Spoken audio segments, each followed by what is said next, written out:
Söz verdiyim kimi keçirik digər mövzulara, əziz dostlar, qardaşlar, bacılar. Cabirin ölümündən sonra bir çox jurnalistlər özünü qəhrəmancasına aparmağa başladılar. Qəhrəmancasına.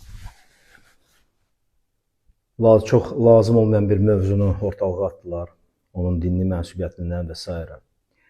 Birincisi demək istəyirəm ki, ümumiyyətlə bu kimi mövzuları qaldıran blogerlər, ictimai xadimlər və jurnalistlər ilk növbədə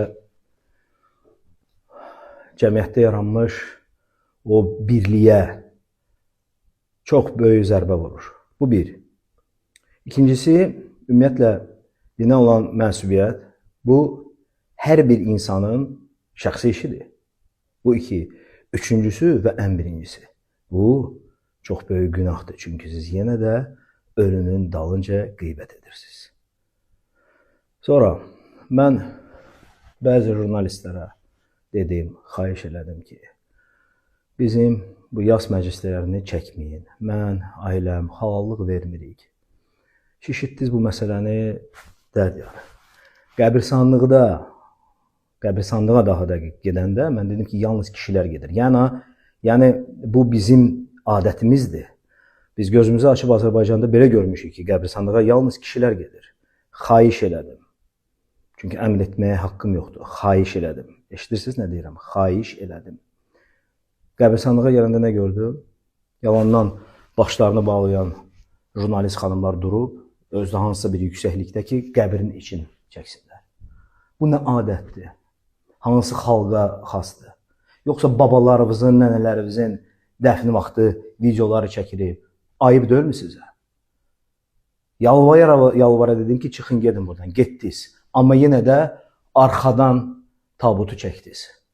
Arxadan da kim vurur? Düşmən? Yox. Düşmən göz qabağındadır. Biz görürdük onları.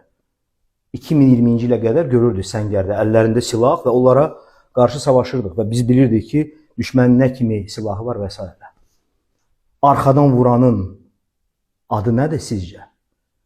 Zəhmət olmasa onu kommentlərdə yazın, qoyular da eşitsinlər. Mən sizə heç bu adı da yaraşdırmıram, düşmən. Çünki siz düşmən də deyilsiniz. Mən bilməm siz kimsiniz. Düşmənin adı bəllidir. Sizin adınız bəlli deyil. Ona görə axirətə kimi mən sizə halallıq verməyəcəm.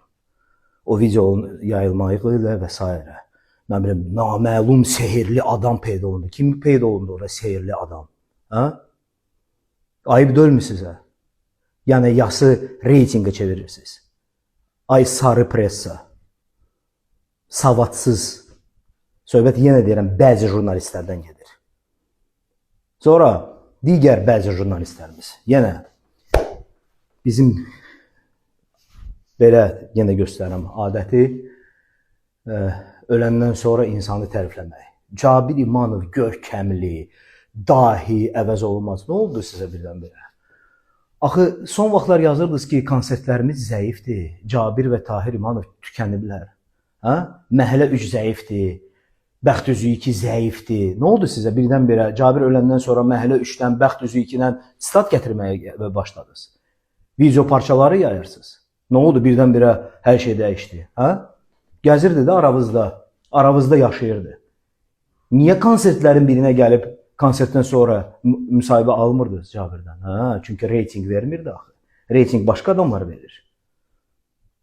Mən bilirəm sizi nə maraqlandırır. Boşandı, öldü, özünü asdı. Bu da falankəsin qızı, bu da falankəsin arvadı. Ayıb deyil onun bunun arvadı, həyat yoldaşı haqqında yazırsınız sizə. Yəni soruşam, hansı xalqa bu adət, hansı xalqda bu adət-ənənə var?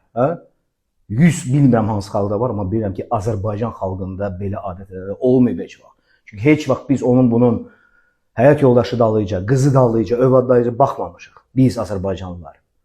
Demək ki, siz Azərbaycanlı da deyilsiniz. Bəli, siz Azərbaycanlı deyilsiniz. Azərbaycanlı olsaydınız, indi mən bu videonu yaymayacaqdım. Və videolarımız olacaq. Bu videonun sonunda söz verdiyim kimi xaricdə yaşayan o öz yuvalarında, qorxudan o yuvalardan çıxmayan o blogerlərə demək istəyirəm. İstəyirdim daha doğrusu. Sonra yadıma bir şey düşdü. Yəni ki, hamımızın başına gəlib belə bir şey.